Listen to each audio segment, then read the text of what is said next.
Hello and welcome to the Top 3 Channel. Top 3 Channel is brought to you by hopelify.org to inspire you to become the very best that you are designed to be. A few simple keys, mastered and consistently applied, are all you need to excel in each area of life. Hit the subscribe button to receive more Top 3 videos. Enjoy! Me and Jeff had come out with our smash hit, Parents Just Don't Understand. We made a bunch of money. We won a Grammy. Album was triple platinum. I had motorcycles and cars. I called the Gucci store in Atlanta and I was like, "Hey, will y'all close it down if I bring my friends?" And I'm smiling, but that's stupid. We released our next album and it was like a flop. It was a tragedy. It went like double plastic. I had spent most of my money, like all of it. I spent all my money. And I didn't forget, but I didn't pay the IRS. In my mind, I wasn't like trying to avoid paying taxes. I was just like, oh damn, they need their money. The IRS took all that stuff. So I was like, broke. Being famous and broke is a shitty combination, because you're still famous and people recognize you, but they recognize you while you sitting next to them on the bus. And the stuff they ask you to sign on a bus, like, "Oh, can you sign my baby?" That's a Sharpie. I probably shouldn't just write on the baby with that. "Oh, you too big to sign my baby." Well, no, so I signed it. So I was like laying around and my girlfriend was like, "Dude, we're not doing this. Like, you're not just gonna be laying around this house all day. You're gonna go do something." And I was like, "What? What am I supposed to do?" "Go where people is doing it." Where are people doing it? "Go to the Arsenio Hall show." "Just go stand around at the Arsenio Hall show?" "Yes." That's stupid. So I went to the Arsenio Hall show and I met a dude named Benny Medina. And Benny Medina is the real life Fresh Prince of Bel-Air, except he actually went from Watts to Beverly Hills. Same basic concept, way shorter distance. I meet Benny and he pitches me the idea for this show and I'm like, I'm not an actor. I'm like, cool. And he says, "Hey, I want you to meet Quincy Jones. Quincy Jones is producing with me." So I find myself at Quincy's. And there's actors and artists and celebrities and politicians. It's like everybody's at Quincy's house. It's like The Wiz without the costumes. So Benny walks me in and introduced me to Quincy. And like, "Hey, Q, what's up, man?" He's like, "Hey, man, I saw your music videos. I love what you're doing. I love what you're doing. Tell me your rap name again." They call me the Fresh Prince. "All right, good. That's what we're gonna call the show." And he handed me a screenplay for a failed Morris Day pilot. Like, I don't have the time. "So I need you to do this. I need you to go ahead, take a few minutes, take 10 minutes, study the script, and I'm gonna clear all the stuff out the living room, and we're gonna have everybody sit down in the living room. We're gonna do an audition." He had movers that could reset his furniture. I was like, this dude is real. So goes out, tells everybody, come on. And I was like, "Hey, Q, hold up, man, hold up. I'm not ready to do no audition." And he said, "Oh, all right. Well, what you need? Tell me what you need. Just set the meeting for a week and I could do it." He said, yeah, Brandon Tartikoff, the head of NBC, is out there. I'll get him the schedule for next week. And then you know what's gonna happen? Something gonna come up and then he's gonna have to reschedule." "Oh, yeah. So 3 weeks from now, Q, we can do it 3 weeks from now." I said, yeah, 3 weeks from now will be good. "Or you could take 10 minutes right now and you can change your life forever." And I was like, it then. Yes, give me 10 minutes. I said yes, and I let it rip. And I got to the end, and everybody is clapping. Quincy looks at Brandon Tartikoff, the head of NBC. "Did you like it?" And Brandon said, yeah, I liked it, Quincy. He says, "No, did you like it?" And he's like, "Yeah, I liked it." He's like, "Good, you're his lawyer. Draw me up something right now." You was always challenged for that, right? Like, "Oh, you're soft, you're different than the other rappers." Your positivity was always challenged. Like, people always wanted you to justify being positive, right? Absolutely.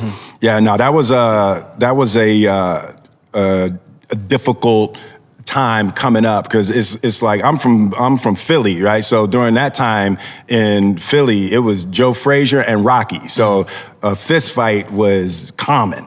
So you grew up, right? You grew up.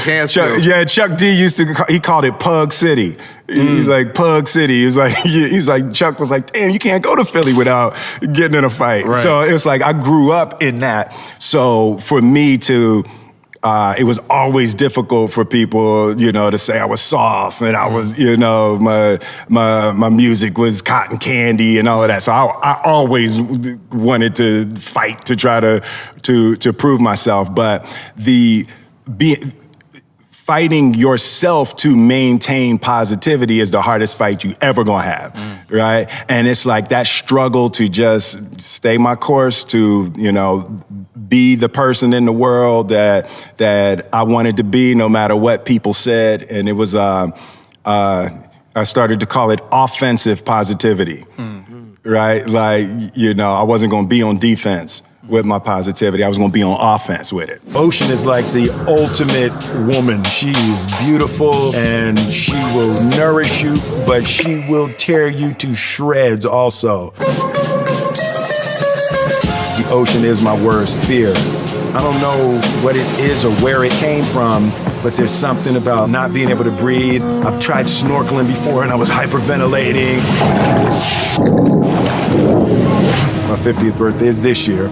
I just wasn't gonna go into the back nine of my life without having attacked my fear of the ocean. So we're about to scuba dive the Great Barrier Reef. I've never scuba dove. I've never been scuba divish before. So we're taking a boat ride out and we go through a storm.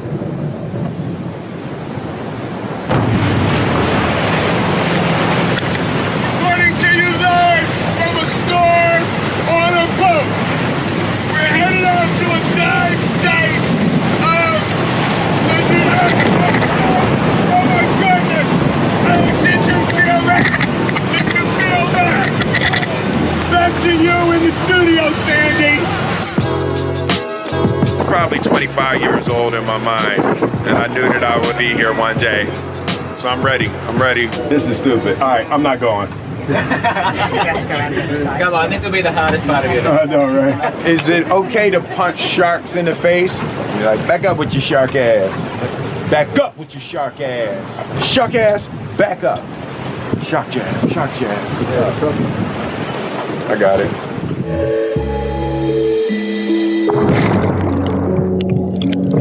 The first fish we see is a shark. Come on. I'm not doing another dive today. The question isn't, can you handle the situation? The question is, can you handle your mind?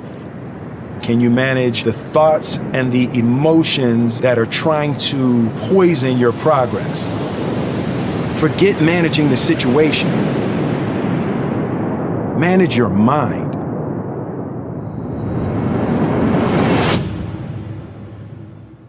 Training your mind to sit calmly in the eye of the storm. Thank you for watching today's Top 3 video. This channel is brought to you by hopelify.org to inspire you to become the very best that you are designed to be. Remember, a few simple keys, mastered and consistently applied, are often all we need to excel in each area of life. You can help make this channel even better in 3 simple ways. 1. Subscribe to receive more Top 3 videos. 2. Leave a comment below to let me know what resonates with you from today's Top 3 video. Or 3. Suggest a topic for a Top 3 video that you will like for us to feature on this channel. Visit hopelify.org to post your own inspirational content.